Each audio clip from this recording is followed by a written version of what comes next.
여러분 신명기 1장 31절에 보면 이런 말씀이 기록이 되어 있습니다. 화면으로 한번 보시면 광야에서도 너희가 당하였거니와 사람이 자기 아들을 아는 것 같이 너희 하나님 여호와께서 너희가 걸어온 길에서 너희를 아느사 이곳까지 이르게 하셨느니라 하는 이런 말씀이 있죠. 이 광야 같은 인생길에 하나님께서 이스라엘 백성들을 어떻게 인도하셨다고요? 아느사. 예. 저는 이 말씀을 보면 항상 떠오르는 한 가지 이야기가 있습니다. 모래 위의 발자국이라고요. 여러분 많이 아마 아실 텐데요. 이런 이야기입니다. 어떤 한 사람이 꿈을 꿨는데 자기 인생의 그 길이 쫙 백사장에 이렇게 펼쳐져 있는 겁니다. 그러면서 발자국이 쫙 이렇게 찍혀 있는데 가만히 보니까 자기 발자국만 있는 게 아니라 그 옆에 또 한 개의 발자국이 나란히 찍혀 있는 거예요. 근데 가만히 보니까 그 발자국은 누구 발자국이었냐면 우리 주님의 발자국이었던 거죠. 이 사람 너무너무 기뻤습니다. 와, 주님, 제가 가는 인생길에 정말 주님이 항상 나와 함께 하셨군요. 하나님 정말 감사합니다 하면서 너무 막 감격하고 있는데 어느 순간 발자국이 하나밖에 안 보이는 거예요. 근데 가만히 생각해 보니까 그때는 자기 인생에 가장 힘들고 어렵고 외로웠던 그런 시기였어요. 그래서 이 사람이 갑자기 서운한 마음이 확 밀려오면서 투덜거리기 시작합니다. 아니 주님은 항상 저와 함께 하신다고 해놓으셨고 왜 제가 가장 힘들고 어려울 때 정말 주님이 필요로 할 때는 어디가 계셨습니까? 왜 저 혼자 걷게 하셨습니까? 하고 이렇게 투덜거리자 이 주님이 그 사람에게 이렇게 얘기했다고 하시죠. 사랑하는 아들아, 나는 너를 결코 떠난 적이 한 번도 없단다. 네가 정말 힘들고 어려울 때 네 힘으로 도저히 걸어갈 힘조차 없을 때 나는 너를 업고 안고 그 길을 갔단다. 저 발자국은 자세히 봐. 네 발자국이 아니라 내 발자국이야 라고 하는 그런 이야기죠. 언제 들어도 참 감동스럽죠? 예. 이게 이제 오리지널 버전인데 여러분 여기 뒷이야기가 있어요. 혹시 아세요? 이 얘기는 모르시는 분들이 아마 많을 거예요. 근데 그 길이 발자국이 갑자기 어느 순간 막 이렇게 어지럽게 왔다 갔다 하면서 흐트러져 있는 거예요. 그래서 순간 이 사람이 나 업고 가시느라고 무거워서 힘드셨나 보다. 진작 살 좀 뺄 걸. 그러면서 주님께 주님 저 무거워서 힘드셨죠? 죄송해요 하고 이렇게 얘기를 하자 주님이 이러셨다는 거예요. 아니야 얘야, 힘들어서 그런 게 아니고 너 업고 너무너무 좋아서 춤추면서 가느라고 이 발자국이 저렇게 어지러운 거야 이렇게 얘기를 하셨다고 하죠. 물론 이야기는 누가 지어낸 이야기입니다만은 한번 저는 그런 생각을 정말 해봤어요. 혼자 주님이 저를 만약에 업고 가신다면 힘들어서 인상 쓰면서 아이 자식 살 좀 빼지 이러셨을까요? 아니면 업고 정말 신나서 춤추면서 가셨을까요? 춤추면서 가셨을 거라 저는 분명히 생각합니다. 여러분 주님은 우리와 함께 가는 것을 너무 기뻐하고 즐거워하시는 줄로 믿습니다. 근데 우리도 그렇죠. 여러분 주님과 함께 걸어가는 게 즐거우시죠? 예수 믿고 신앙생활 하는 거 얼마나 즐거운 일이에요. 찬송가 430장 가사에 보면 주와 함께 길 가는 것 어떤 일? 즐거운 일 아닌가. 님 걸어가신 길 자취를 밟겠네. 한 걸음 한 걸음 주 예수와 함께 날마다 우리 걸어가리. 이 장면 완전 신나죠, 그렇죠? 주와 함께 길가 즐거운 일 아닌가. 우리 주님 걸어가신 발자취를 밟겠네. 한 걸음 한 걸음 날마다 주와 함께 걸어가리. 정말 얼마나 주님과 함께 걸어가는 이 길, 신앙생활 즐겁잖아요, 그렇죠? 행복하시잖아요, 그렇죠? 근데 항상 행복하면 참 좋겠는데 가끔 보면 이 주와 함께 가는 이 길 중에 우리를 힘들게 만드는 어려운 일들도 사실 없지 않아 있더라는 거죠. 이것에 대해서 이용규 선교사님이라고 여러분 옛날에 내려놓음, 더 내려놓음이라는 책을 썼던 그분이 같이 걷기라는 책에 이런 이야기를 하신 게 있어요. 제가 한번 읽어볼게요. 여러분 화면으로 잠깐 보세요. 믿음으로 하나님과 같이 걷는 길을 방해하는 것이 하나 있는데 그것은 다름 아닌 하나님과 같이 걷는 과정에서 우리가 경험하는 무엇과 무엇? 서운함과 실망감이다. 왜냐하면 하나님의 생각과 나의 생각은 다를 수 있기 때문이다. 하나님의 생각과 우리 생각이 다를 때 거기서 오는 실망감과 서운함이 있다는 거예요. 제가 계속해서 읽어볼 테니까요, 귀를 기울여서 잘 들어보세요. 하나님이 옳다고 생각하시는 것과 내가 옳다고 생각하는 것이 다를 수 있으며 하나님의 계획과 나의 계획이 다를 수 있다. 이렇게 하나님의 생각을 이해할 수 없는 상황에서 발생하는 각종 어려움은 우리에게 실망감을 안겨주고 또 서운함을 느끼게 한다. 일단 이런 실망감과 서운함이 틈타게 되면 하나님과 같이 걷는 것 자체가 너무도 버겁고 어렵게 느껴지기 시작한다. 이런 글인데요, 여러분 아마 많이 동감이 되실 거예요. 예수 믿고 다 정말 잘 되고 하면 너무 신나겠지만 때로는 내 뜻대로 내 계획대로 막 일이 잘 안 될 때는 더 힘들잖아요. 거기서 찾아오는 실망감, 서운함. 근데 은근히 우리가 이 실망감과 서운함을 자주 느끼는 것 같아요. 그래서 이경규 선교사님이 그 책에 자기 아들 이야기를 하나 소개를 하고 있습니다. 7살이었을 때 이 아들을 데리고 한 번은 유럽 지역에 이제 그 코스타라고 유학생들 그 집회를 하는데 이분이 이제 초청받아서 간 겁니다. 근데 거기에 아주 큰 컨퍼런스장이 있었는데 수영장이 있었대요. 그래서 다른 아이들이 막 거기서 수영하는 걸 보고 이 7살 아들이 엄마한테 쪼르기 시작합니다. 나도 수영하고 싶다고. 근데 문제는 뭐였냐면 수영복을 안 챙겨간 거예요. 설마 그 컨퍼런스장에 수영장이 있을 거라고 생각을 못 했던 거죠. 그렇다고 수영복을 살 수 있거나 빌릴 수 있는 것도 아니었어요. 그래서 안 된다라고 만류를 했지만 이 아이는 막 떼를 쓰고 난리를 부립니다. 7살, 무슨 7살? 죽이고 싶은 7살. 미운 7살은 4살이고 지금은 하여튼 그냥 뭐 아랑곳 않고 그냥 막 난리를 치는 거죠. 그래서 할 수 없이 일단은 이제 수영장으로 데려갔대요. 그랬더니 이 아이가 수영장으로 가면서 하나님께 이렇게 기도하더랍니다. 하나님, 저 꼭 수영하면서 놀고 싶어요. 근데 아니나 웬걸 수영장에 이제 갔는데 거기 이 탈의실 한 구석에 누가 벗어놓은 수영 반스 한 장이 딱 있더라는 거예요. 그래서 그거를 딱 입혀봤는데 또 딱 맞더라는 거예요. 그래가지고 그 수영 반스를 입히고 탁 놀게 했더니 막 하루 종일 신나게 막 논 거죠. 그리고 이제 다 놀고 나서 다시 벗겨서 이제 원래 주인이 찾아가도록 이렇게 놓고 돌아왔대요. 근데 이제 다음 날이 됐는데 이 아이가 또 가만히 있겠어요? 엄마, 나 오늘도 놀러 가고 싶어. 뭐 난리를 치는 거죠. 그래서 또 어떻게 해요? 또 데려간 거죠. 이제 갔더니 또 이 아이가 또 가는 중에 막 신나서 기도하는 거예요. 하나님, 오늘도 저 수영하고 싶어요 하면서 이제 이렇게 기도를 하면서 갔대요. 근데 그날은 아무리 둘러봐도 수영 반스가 없는 거예요. 분명히 어제는 있었는데 오늘은 없는 거예요. 그러자 이 아이가 대뜸 엄마를 올려다보면서 이렇게 얘기를 하더래요. 엄마, 하나님 진짜 계신 거 맞아? 이렇게 얘기를 하는데 너무 어이가 없어 보이더라는 거예요. 어제 분명히 그 수영 반스 발견했을 때는 하나님 내 기도 들으셨다고 신나는 녀석이 똑같은 그 입으로 오늘은 뭐라 그래요? 하나님 계신 거 맞아? 하나님께 실망하고 서운했던 거죠, 이 아이가. 그래서 하나님의 존재를 의심하는 거예요. 이 아이에게 하나님의 존재는 뭐에 달려 있어요? 수영 반스 한 장에. 근데 이 선교사님이 그 아이를 보면서 그런 생각이 들대요. 이게 아이만의 문제인가? 가만히 생각해보니까 자기도 그럴 때가 너무 많대. 물론 어른이기 때문에 그깟 수영 반스 한 장 가지고 그러진 않지만 나도 그럴 때가 있더라는 거죠. 내가 원하는 대로 길이 쫙 열리면 신나서 감사하고 좋아하지만 내가 생각하는 대로 일이 안 되면 금방 서운해하고 실망한다는 거예요. 하나님 좀 도와주시면 안 되나? 좀 하나님 계시면 이럴 때 좀 나서주시면 안 되나? 정말 하나님 계신 거 맞아? 뭐 이런 서운함, 실망감이 확 밀려올 때가 있더라는 거죠. 자, 그럼 여러분 어떻게 할 거냐? 이 실망감과 서운함에 빠져서 허우적거릴 것이냐? 아니면 정말 하나님 안 계신다는 거 생각하고 하나님을 등지고 하나님을 떠나버릴 것이냐? 그럴 수 없는 거 아니겠어요? 결국 우리가 이 신앙생활, 주와 함께 길을 걷는 이 과정 속에 겪는 이런 실망감과 서운함의 이 문제는 우리가 잘 해결해야만 하는 거죠. 잘 극복해야만 하는 거죠.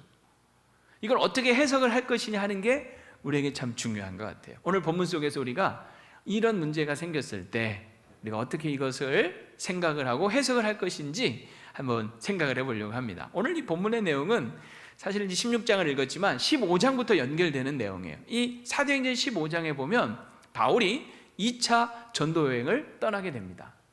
그런데요, 바울의 2차 전도 여행은 시작부터 삐그덕거려요. 1차 전도 여행 때 마가 요한이라고 하는 친구를 데려갔는데 이 친구가 중간에 중도 하차합니다. 그래서 2차 전도 여행을 출발을 하려고 하는데 바나바하고 이 문제 가지고 이 요한을 데려갈 거냐 말 거냐 이 문제 가지고 서로 다투게 된 거예요. 바나바는 데려갑시다. 바울은 안 됩니다. 이거 서로 의견 충돌이 일어나고 결국은 합의를 이루지 못한 채 각각 제각길로 가버린 거예요. 바나바는 마가를 데리고 구브로 섬으로 가고 바울은 신라를 데리고 육지로 이동을 하게 되는 거죠. 그러니까 처음부터 삐기덕거리고 계획대로 안 된 거예요. 방향이 틀어져 버리고 만 거죠.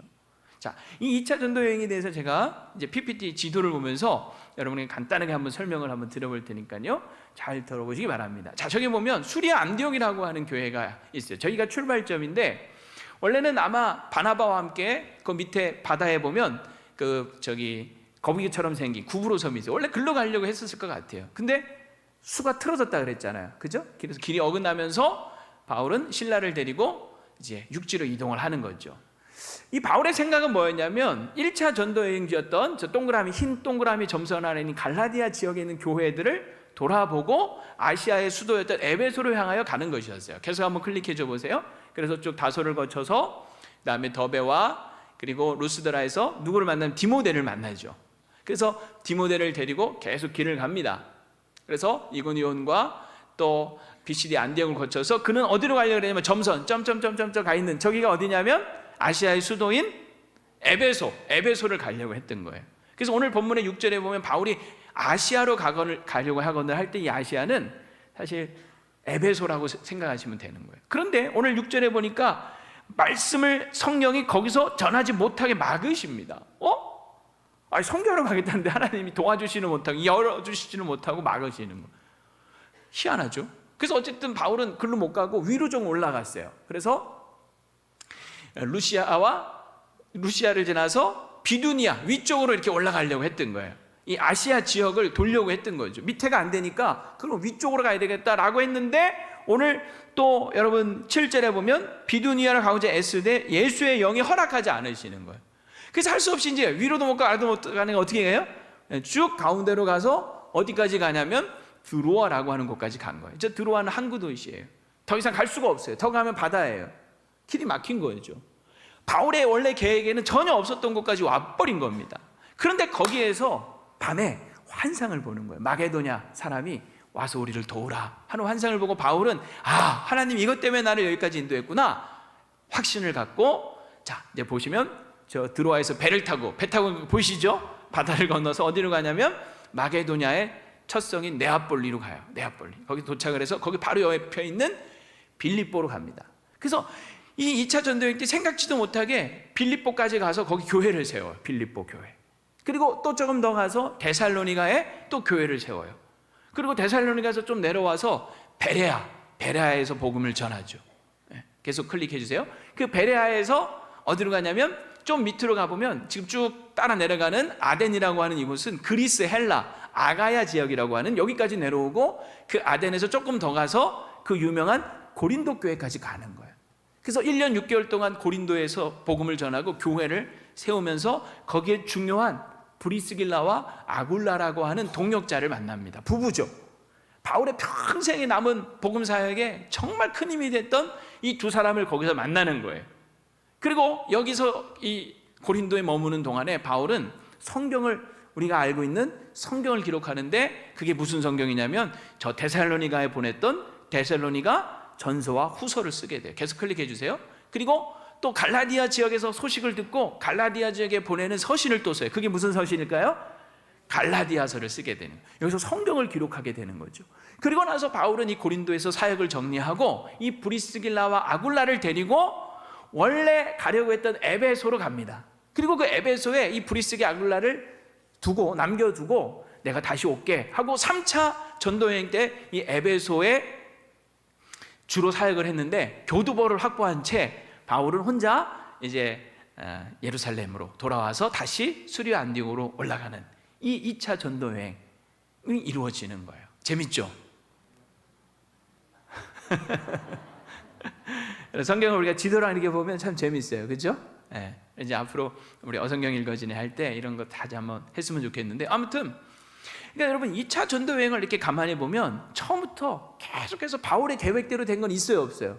하나도 없어요. 처음부터 삐걱거리더니 계속해서 예수의 영이 막으시고 허락지 않으시고, 그래서 갔는데 놀랍게도 이 마게도냐 지역에 교회가, 빌립보, 데살로니 교회가 세워지고, 아가야 지역에 고린도 교회가 세워지고, 거기서 성경을 쓰게 되고 브리스게 아울라 같은 믿음의 귀한 동역자를 만나게 되는, 와, 바울은 전혀 생각하지도 못했던 일들이 이렇게 일어났던 것이죠.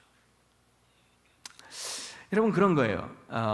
우리가 이 바울의 사역을 가만히 생각을 해보면 바울이 생각했던 계획대로 된 것은 하나도 없었지만, 오히려 바울이 생각했고 계획했던 것보다 훨씬 더 일이 잘 됐어요, 잘못됐어요? 훨씬 더 잘 된 거예요. 이 아시아뿐만 아니라 마게도냐 오늘 유럽입니다. 유럽. 그래서 이 바울이 이 드로아에서 마게도냐로 배를 타고 건너간 이것을 역사학자들은 어떻게 평가하냐면, 바울이 탄 배는 유럽 선교의 시작, 시발점이었고 세계 복음화의 첫 발을 내디딘 역사적 사건이다라고 평가를 해요. 여러분, 이 바울의 생각은 어디에 머물러 있었냐면 아시아에 머물러 있었어요. 그래서 아까 이렇게 여기 지도에서 봤지만 아시아를 떠나지 않으려고 했어요. 근데 하나님은 그 바울의 시야를 넓혀 주시는 거예요. 바울로 하여금 더 넓은 세상을 보도록 만들어 주시는 거예요. 오직 성령이 너희에게 임하시면 예루살렘과 온 유대와 사마리아와 그리고 어디까지? 땅끝까지 내 증인이 되라 하셨잖아요. 하나님은 이 바울을 통하여서 이 복음이 예루살렘에서 유대와 사마리아를 지금 넘어갔거든요. 그리고 세계 가운데 뻗어나가는데 아시아에만 머무르고 있던 이 바울의 시야를 넓혀서 아시아를 넘어 유럽으로, 유럽을 넘어 전 세계로 정말 땅끝까지 주의 복음이 전하도록 하기를 원하셨던 거죠. 그래서 때로 그의 길을 막으셨던 거예요. 그의 궤도, 삶의 궤도를, 그의 사역의 궤도를 수정해 주셨던 것이죠. 가만 보면 우리는 그런 것 같아요. 우리가 그 우물안 개구리라는 말 하잖아요. 우물안 개구리. 우물 안에 있는 개구리가 하늘을 보면 하늘이 어떻게 보일까요? 요만하게 보이겠죠, 요만하게. 그게 전부인 줄 알아요. 와, 하늘 넓다. 근데 여러분, 그 개구리가 우물 밖으로 나오면 어떻게 돼요? 자기가 미처 보지 못했던 얼마나 넓은 세상이 있습니까? 우리가 우물안 개구리일 때가 참 많아요. 저도요, 군에 있을 때 저는 군대가 제일 좋은 줄 알았어요. 근데 생각해보니까 우물안 개구리였더라고요. 민간교회 나오니까 더 좋아. 세상이 넓어요. 제가 전역하기에 앞두고 이제 몇 개월 이렇게 휴가를 가진 기회가 있었는데, 그때 뭐 했냐면 여기저기 교회를 다녀봤어요. 우리 좀 소문난 교회, 좋다는 교회들. 그러면서 제가 참 많이 배웠어요. 야, 참 넓구나. 여러분, 우리는요 자꾸 안으로 자꾸 들어가려고 하는데, 자꾸 우리는 밖으로 좀 나갈 필요가 있습니다. 좀 나가보세요. 네. 다른 교회도 좀 가보세요. 야, 우리 교회 좋죠, 그죠? 근데 우리 교회만 좋은 게 아니에요. 더 좋은 교회도 많아요. 자꾸 다른 교회 가보면 시야가 넓어지는 거. 와, 이러네 저러네.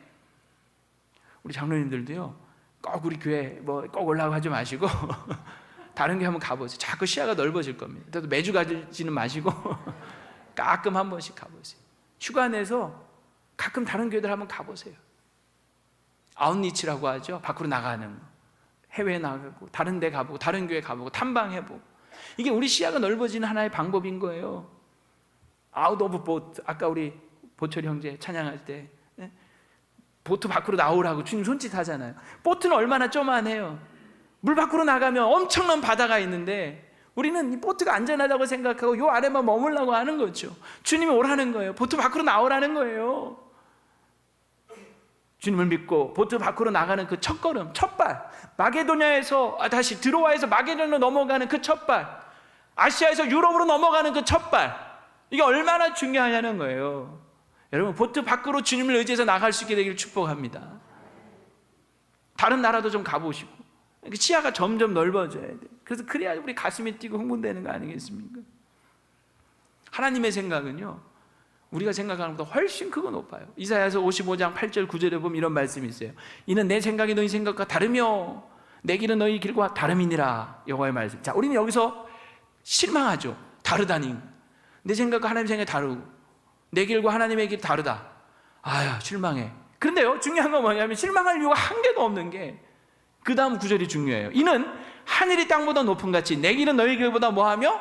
높으며 내 생각은 너희 생각보다 뭐하다고요? 높다는 거예요. 우리가 아무리 큰 생각을 품어도 하나님의 생각보다 더 클 수는 없다는 거죠. 하늘과 땅 차이가 하늘과 땅 차이.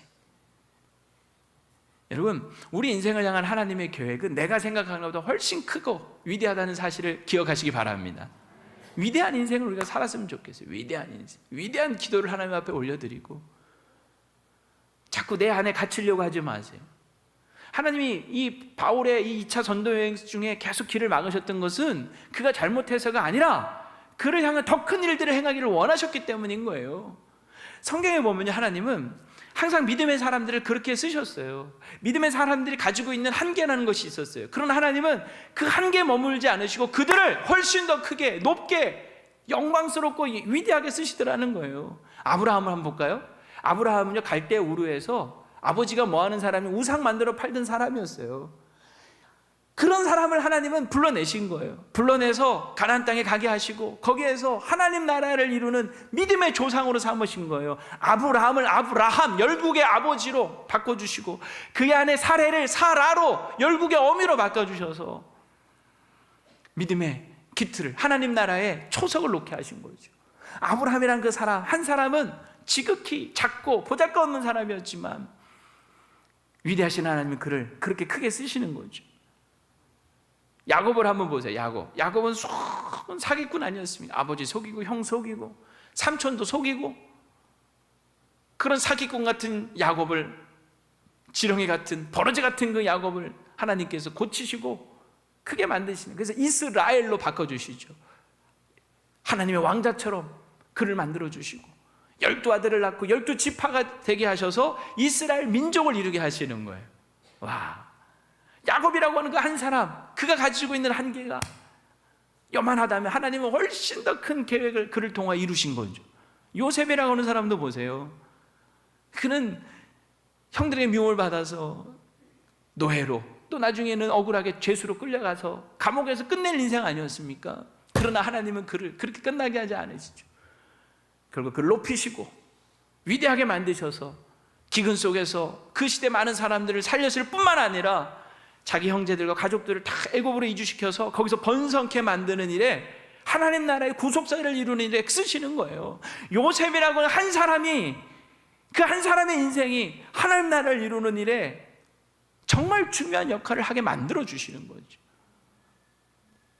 모세를 보세요. 모세, 한때 이집트 왕자로 잘 나갔죠.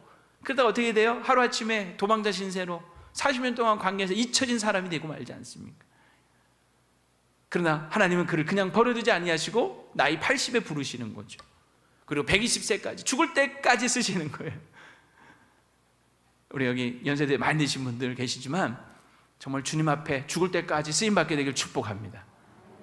아, 나는 이미 은퇴했는데 이제 쉬어야 되는데, 이렇게 생각하지 마시고 사실 여러분, 모세는 나이 80이에요. 우리나라로 치면 이 은퇴하고도 한참 지난 나이 아닙니까? 그런데 하나님은 그를 끝까지 쓸어 쓰시는 거 아닙니까?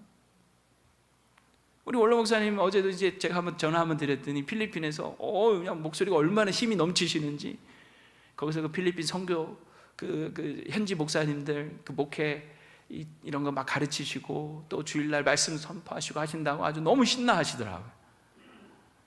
쉬러 가신 줄 알았더니 가서 사역하고 계시더라고요.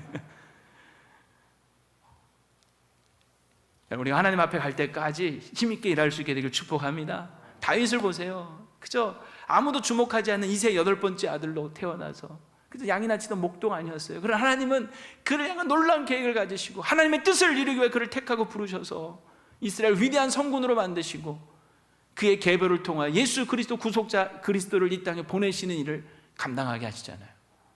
예수님의 12제자, 그 면면을 보면요, 하나같이 별 볼품 없는 사람들이에요. 출신 다 갈릴리 출신들이고, 직업 뭐 변변치 않았어요. 학벌 별로 좋지 않았어요. 그러나 하나님은, 예수님은 그들을 훈련시키셔서 결국은 세상과 민족을 구원하는 일에 사도로 귀하게 쓰시지 않습니다. 사도 바울도 마찬가지죠. 사도 바울, 교회 핍박자였던 그를 하나님이 교회를 세우는 데 쓰시는 거예요. 복음의 방해꾼이었던 그를 복음 전하는 자로 쓰시는 거예요. 그러니까 이런 모든 사람들을 가만히 보면 자신들의 인생에 이런 일들이 일어나고 자신들도 몰랐을 거라는 거지. 위대하신 하나님이 그들을 그렇게 위대하게 쓰시는 거예요. 이런 얘기 들으면 여러분 어떤 생각이 드세요? 그들은 그들이고 나는 나고, 성경은 성경이고 나는 나고, 아이고 지금 나는 먹고 살기도 힘들어 죽겠고 내 앞가림하기도 힘들어 죽겠는데 아이고 그냥 배부른 소리지, 이렇게 혹시 생각되십니까? 오늘 사랑하는 여러분, 하나님을 여러분이 사랑하고 하나님 뜻대로 여러분을 하나님이 부르셨다면 오늘 여러분 한 사람 한 사람을 향하여서도 하나님은 그런 놀라운 계획, 내가 생각보다 훨씬 더 큰 계획을 갖고 계시다는 사실을 기억하시기를 바랍니다. 여러분 자녀를 보면서도 그런 생각을 꼭 품게 되기를 주의 이름으로 축복합니다. 내 힘으로는 안 돼요. 그러나 성령이 임하시면요, 여러분 요엘서 2장 28절을 보세요.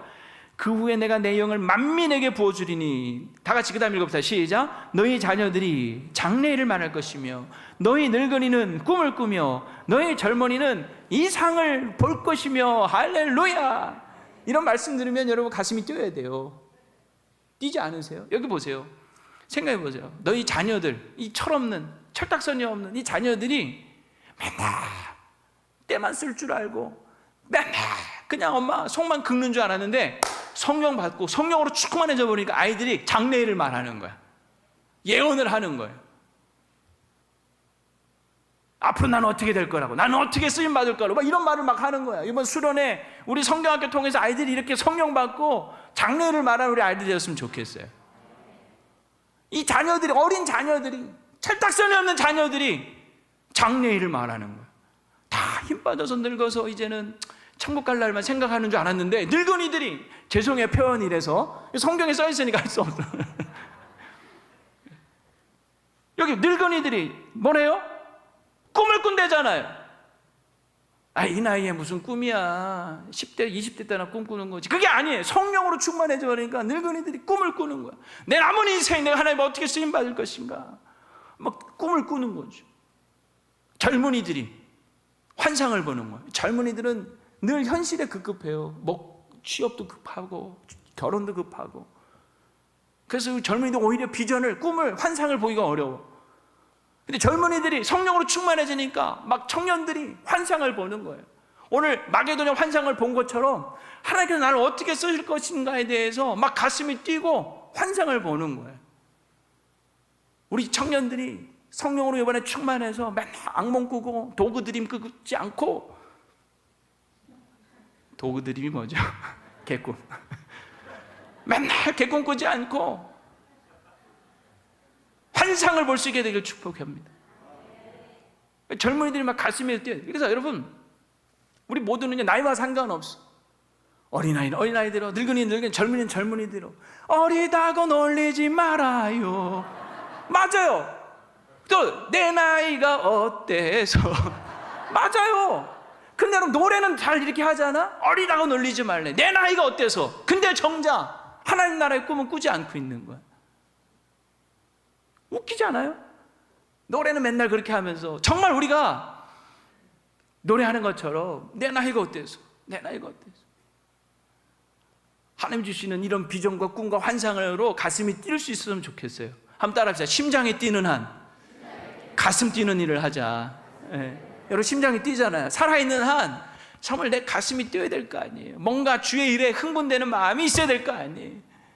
성령으로 충만해서 기도하며, 교회를 바라보며, 내 인생을 바라보며, 우리 자녀들을 바라보며 가슴 뛰는, 그런 흥분되는, 하나님께서 우리 가운데 행하실 일들로 인하여 가슴 뛰는 저 여러분 되기를 축복합니다. 우리는 꿈을 꿔요. 아이들에게 물어요. 너 꿈이 뭐냐? 너 꿈이 뭐냐? 보통 이때 말하는 꿈은 장래 희망, 직업을 얘기하죠. 그러나 하나님은 꿈을 꾸게 하시는 게 아니라 꿈 넘어 꿈을 꾸게 하시는 거예요. 그 직업, 그걸 가지고, 그래 너는 무엇을 위해 살래? 무엇을 이루며 살래? 제가 의사 되고 싶어요. 그래? 훌륭하다. 너 좋은 꿈을 꿨구나. 꼭 돼? 그게 아니라, 그래서 뭐 할 건데? 의사 돼서 뭐 할 건데?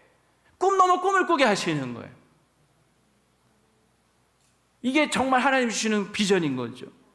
우리는 세상적인 성공을 구하지만 하나님은 하나님 나라를 꿈꾸게 하시는 거예요. 이 땅을 살아가는 동안 여러분, 우리가 천국은, 하나님 나라는 죽어서 가는 나라가 아니라 이 땅에 이루어져야 돼. 날마다 우리 기도하잖아요. 하나님 나라가 임하옵시고 나라가 임하옵시고, 내가 살아가는 삶의 현장 속에서 하나님 통치하시 하나님의 나라가 이루어지도록 기도하시고 그 일에 쓰임받기를 기도하시기를 바랍니다.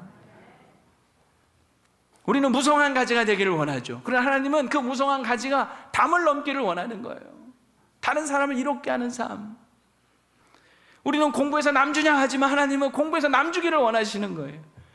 우리는 5,000명분을 혼자 꿀꺽 삼키는 인생을 살고 싶어 하지만 하나님은 5,000명을 먹이는 인생을 살게 하고 싶어 하시는 거예요. 내 생각보다 훨씬 더 큰 하나님의 생각과 계획을 품고 사시기 바라요. 내 생각에만 머무르지 마세요. 하나님이 일하시는 방법도 그래요. 하나님은 우리가 생각지도 못한 방법으로 일하시고 역사하십니다. 오늘 제가 예배 시작 전에 이사야서 43장 말씀을 읽어드렸어요. 하나님께서 행하실, 보라 내가 새 일을 행하리니, 보라 내가 새 일을 행하리니. 근데 그 일이 뭐냐면 상상 초월, 광야의 길을 내신대, 사막의 강을 내신대. 이게 말이 됩니까? 근데 그 일을 행하시겠다는 거예요. 그래서 타조와 승냥이들도 하나님을 존경한다는 거예요. 타조는요 머리가 돌이거든요. 아시죠? 그 머리 나쁜 타조도 하나님을 존경한대. 왜? 사막의 강을 내시고 광야의 길을 내신 하나님을 보면서. 여러분, 하나님이 행하시는 일들은 얼마나 위대하고 놀라운지 모릅니다.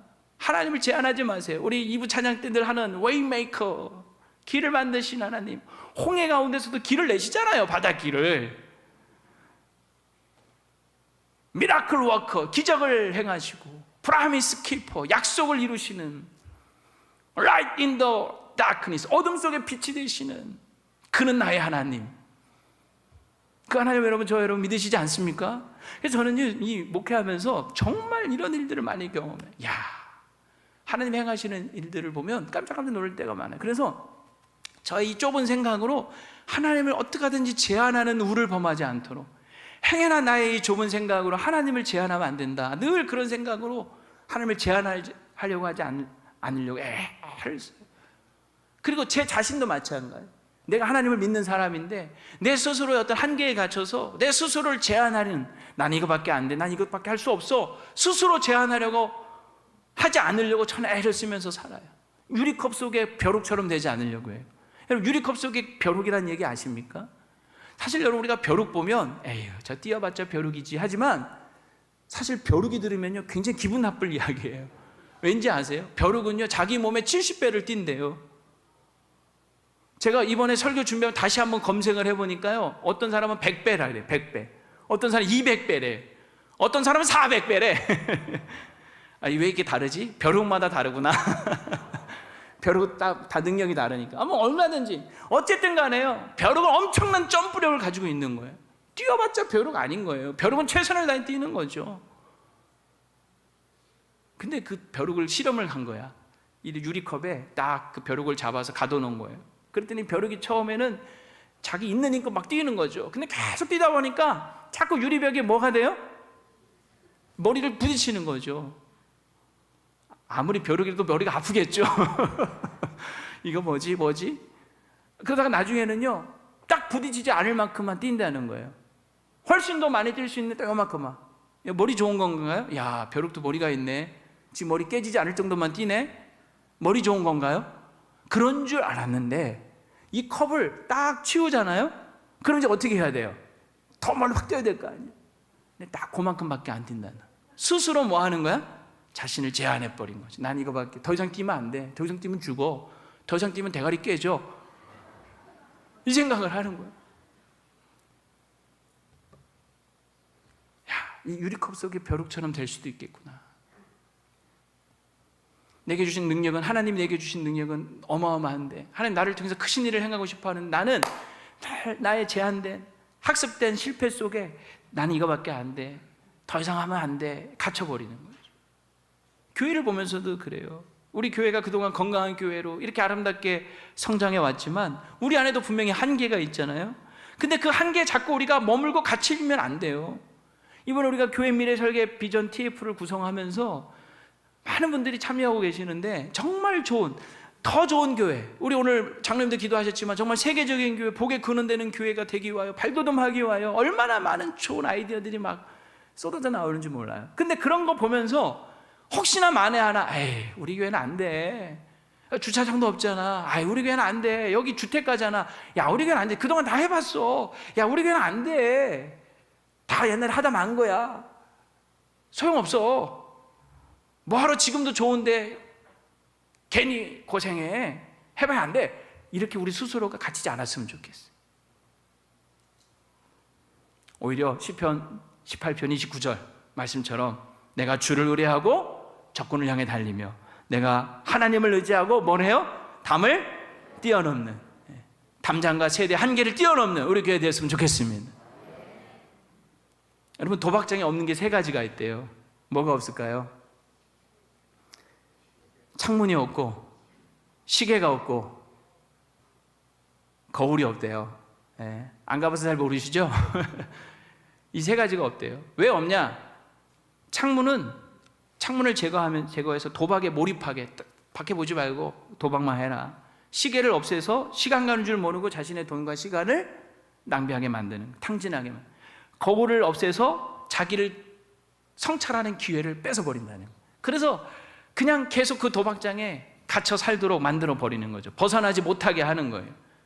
그대로 이 세 가지가 공통점이 뭐냐면 전부 다 이 세 가지는 벽에 붙어 있는 것들이라는 거예요. 벽에. 그죠? 그래서 도박하던 사람들이 우연이라도 창문을 보려다가 또는 시계를 보려다가 또는 거울을 보려다가 뭐를 보게 되는 거예요? 벽을 보는 거예요. 왜? 이런 건 다 벽에 있는 것들이니까. 이 벽은 뭐예요? 한계, 장애물인 거죠.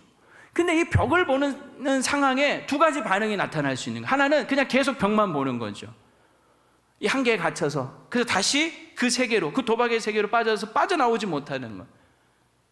영원히 나오기 어렵겠죠.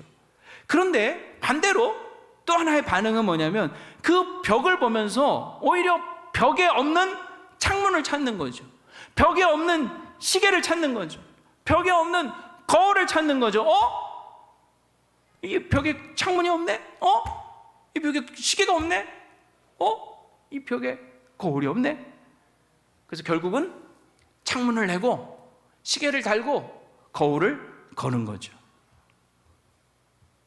그러니까 보세요. 벽을 보면서 벽만 보는 사람이 있어요. 벽이다. 그리고 그 벽 안에 갇히는 사람이 있고, 그 벽을 여기 창문이 있었는데 왜 창문이 없지? 창문을 뚫는 사람이 있다는 거예요. 벽에 있어야 될 것이 왜 없지? 그걸 닫는 사람이 있다는 거죠. 벽을 볼 겁니까? 벽에 있어야 될 것을 찾는 사람이 될 겁니까? 그 찾는 사람은 그 벽을 허물고 밖으로 나오는 거예요. 우리 인생에는 다 한계가 있어요. 벽이 있어요. 내 앞에 탁 벽이 있잖아요. 장애물이. 그 안에 갇히지 마시고 그 벽 때문에 오히려 이 벽을 뚫고 나갈 방법을 찾고 기회를 찾는 우리가 되었으면 좋겠습니다. 말씀을 마치면서 아마 여러분 아까부터 궁금한 것이 하나 있을 거예요. 그래서 그 선교사님 아들은 그날 수영을 했다는 거야, 못했다는 거야? 궁금하시죠? 제가 이제 답을 알려드리겠습니다. 결론적으로 그날 수영을 했대요. 어떻게 했느냐? 팬티를 그냥 입은 채 수영장에 들어가서 재미있게 놀았대요. 자기 입은 팬티. 원래는요, 이 외국에서 이 수영장에는 아무리 어린애들도요, 그냥 수영복 안 입으면 자기 팬티 입고는 못 들어가는 게 룰이에요. 그런데 그날따라 그 수영장에 전부 한국 아이들밖에 없더래요. 아니, 외국 수영장에 외국인은 하나도 없고 전부 다 한국 사람만 있는 것도 이거 놀라운 일 아니에요? 그래서 빤스 입고 들어가는데 아무도 제재를 안 하더라는 거예요. 하나님은 이 아이가 원하는 방식대로 응답하시진 않았지만 수영장에서 놀고 싶다는 아이의 바람은 다른 방식으로 응답을 하신 거죠. 여러분, 우리가 신앙생활을 하면서 주님과 함께 걷는 이 길에 있어서 가장 큰 장애물은 내 뜻대로 잘 안 될 때, 내가 원하는 계획대로 이루지 않을 때 발생하는 두 가지, 이 서운함과 이 실망감. 여러분, 이 서운함과 실망감에 빠져서 허우적거리다가 주님과 동행하는 길이 지겹고 힘들고 어렵고 멈추고 싶고 그만두고 싶은 것이 아니라 오히려 이 상황 속에서 하나님 내 인생 가운데 더 큰 일을 행하실 것을 기대하고 더 큰 역사들을 행하실 것을 소망하면서 날마다 주와 함께 가는 길 즐거운 일 아닌가, 노래하며 찬양하며 한 걸음 한 걸음 날마다 주와 함께 걷는 저와 여러분 되기를 축복합니다.